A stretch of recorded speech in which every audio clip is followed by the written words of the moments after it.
போறீங்க? பார்வதா, பெண் குலத்தின் பெருமைகளை என்று எல்லோரும் போற்றுகின்றார்கள். லோகமாதா என்று அழைக்கின்றார்கள், ஜெகன்மாதா என்று சொல்கின்றார்கள். அப்படிப்பட்ட நீயாக இப்படி ஒரு கேள்வியை கேட்பது? கணவன் வெளியே புறப்படுகிறார் என்று சொன்னார். ஓய்வார்ந்த சுவாமியை தெரிவிக்க வேண்டும் தவிர அதை விட்டு எங்கே போகின்றீர்கள் என்று கேட்டார். இது அவசரம் அல்லவா? ஆண்டவா, நான் கேட்டதற்கு ஒரு காரணம் இருக்கின்றது. ஏன் தெரியுமா? நமது 2 மகன்கள் இருக்கின்றார்கள் அல்லவா? அவர்கள் வெளியே சென்றிருக்கிறார்கள். அவர்கள் வந்து தனது தந்தை எங்கே என்று கேட்டால் நான் என்னவென்று உரைப்பது? அதற்காக நான் எங்க போறீங்க என்று கேட்டேன் சுவாமி. ஆமாம் சுவாமி. தெரிந்து கேட்டாயோ தெரியாமல் கேட்டாலும், ஆனால் எல்லாம் தெரிந்திருந்தும் தெரியாததை போன்று நான் நடத்திக் கொண்டிருக்கிறேன் நினைக்கிறேன். உண்மைதான் சுவாமி. நான் எங்கே செல்வேன் என்று உங்களுக்கு தெரியும் அல்லவா? காலையில் கேட்டதும் பாமர மக்களுக்கு எல்லாம் பணி இருக்கின்றேன். அதுபடி தரும் யாராவது என்னை கோரி கவர்ந்திருப்பார்கள். அவர்கள் கோரிய வரத்துக்கு அவர்கள் கோரிய வரைத்து எல்லாம் தருவது என்னுடைய கடமையாவா? என்னை கோரி பல்லகாபுரிவேந்தன் பத்மாசுரன் தவம் செய்து கொண்டிருக்கின்றார்.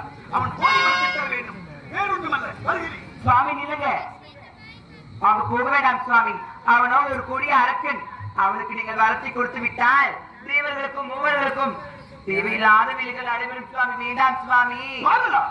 என்ன வைக்கிறாய்? ஆமாம் சுவாமி. தட்டான் என்று பெயர் வைத்த உனது கணவன் யார் இதை எட்டாவது இல்லை என்று சொல்லாமல் வாரி வாரி வழங்கக்கூடிய வல்லன், முழு வல்லல் என்று நான் பெயர் எடுத்தவன் அல்லவா?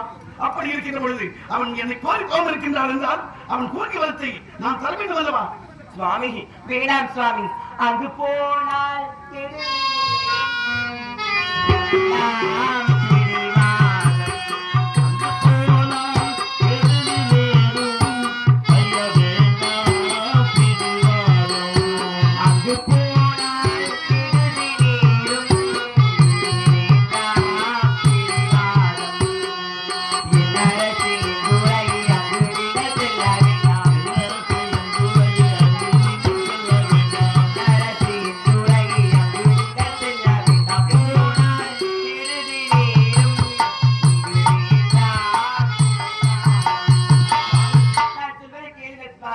அவளுக்கு வரம் கொடுக்க செல்ல வேண்டாம் சுவாமி. அவளுக்கு வரம் கொடுக்க செல்ல வேண்டாம் என்று நீ வைக்கின்றாய். ஆமாம் சுவாமி. செல்லாமல் இருந்தால் என்னுடைய பெயரை நீங்கிவிடும் அல்லவா? தட்டான் என்று பெயர் வைத்தவன் அல்லவா? அப்படி இருக்கின்ற பொழுது நான் சென்றால் தானே, அவன் கோரி வரத்தை தந்தால் தானே எனக்கு தட்டான் என்று பெயர் நிலைக்கும். ஆகையினால் நான் சென்றே தீர வேண்டும் என்று சொல்கின்றேன். நீ வேண்டாம் என்று மறுக்கின்றாய். வேண்டாம் இந்த பிடிவாதம்.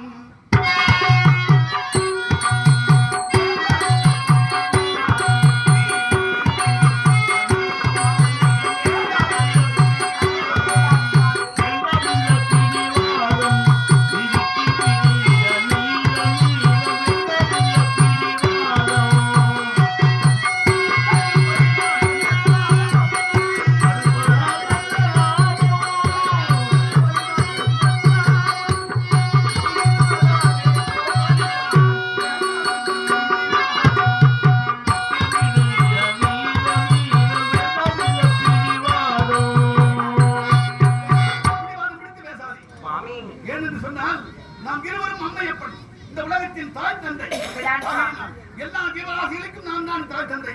அப்படி இருக்கின்ற பொழுது ஒரு மகன் அளிக்கிறான் என்றால் தந்தை செல்லாமல் இருக்கலாமா? அதற்காக போய் வருகிறேன். சுவாமி வேண்டாம் சுவாமி. நான் உரைப்பதை கேளுங்கள் சுவாமி. வேண்டாம் சுவாமி. அங்கு செல்ல வேண்டாம் சுவாமி. ஒன்று சொல்லட்டுமா சுவாமி? நம்முடைய மகன் போகும் பொழுது தடுத்தான் விநாயகர். அப்பா அங்கு போக வேண்டாம், அவர்கள் சொல்லிவிட்டாங்க. அவனும் போக வேண்டாம் என்று வருகின்றான். தேவனும் அப்படித்தான் மறுத்தான். போக வேண்டாம் தந்தையே, அவன் கொடியவன் என்று நான் கேள்விப்பட்டிருக்கின்றேன். கொடகாபுரிவேந்தன் பத்மாசுரன் செல்லாதே என்று தெரிவித்தார்.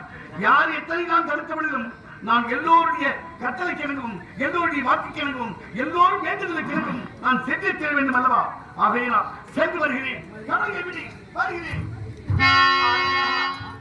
வேண்டாம் ஆண்டவா. கடைசியாக ஒருமுறை கேட்கிறேன் ஆண்டவா. அங்கு செல்ல வேண்டாம் ஆண்டவா. அங்கு செல்ல வேண்டாம். என்னை பற்றி உனக்கு தெரியும் அல்லவா? எல்லாம் தெரிந்திருந்த நீ இப்படி எல்லாம் பேசிக் கொண்டிருக்கின்றாய். எத்தனை சொன்னாலும் சித்தத்தில் ஏறவில்லை. ஏனடி பிடிவாதம்?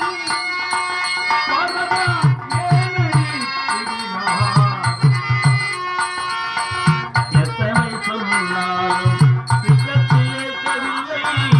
ஏனடி பிடிவாதம்?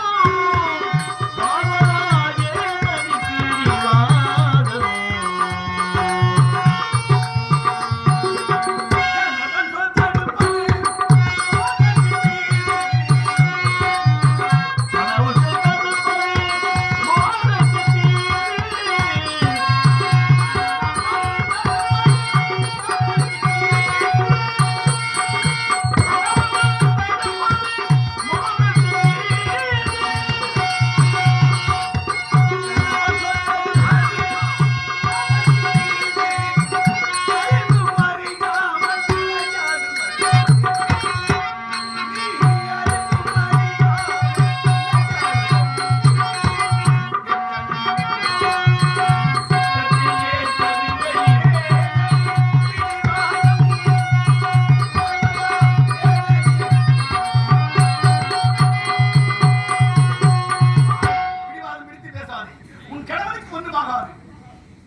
செல்கின்றானே அந்த அரசன் வரத்தை வாங்கிக் கொண்டு என்ன செய்ய போகின்றானோ ஆண்டவா. எனதா நெஞ்சம்